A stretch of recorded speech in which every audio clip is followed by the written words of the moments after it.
Magandang araw sa inyo lahat. Ako si Mark Lawrence o Sambalilo from 9 Rimas.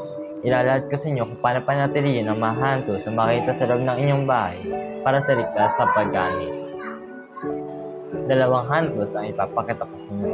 Ito ay ang saw at ang wrench.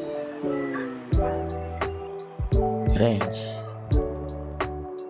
Paano nga ba alagaan ang wrench?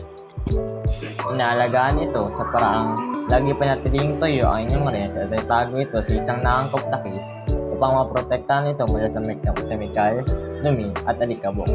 Bago mag-imbak, siguraduhin punasan ang inyong wrench gamit ang isang malinis na tela dahil ang nalalabing likido ay maaaring makapinsala o makaagnas sa wrench sa paglipas ng panahon kung hindi nag-aalaga. So, paano nga ba alagaan ng saw? Panatiling tuyo ang nag-aari kung ikaw ay nasa gawaing pagpapanatili ng handsaw. Pirasahan ang handsaw habang gumagawa ng handsaw maintenance. Huwag kalimutan lagyan lang isang hawakan kapag gumagawa ka ng mga gawain ng pagpapanatili ng handsaw. Gumamit ng laba upang maalis ang kalawang ng tarim kung ikaw ay nag-aalaga ng handsaw. Sa mga kaso na nagtatrabaho ka sa handsaw maintenance, regular na patalasin ang inyong malagaan. Salamat sa panonood.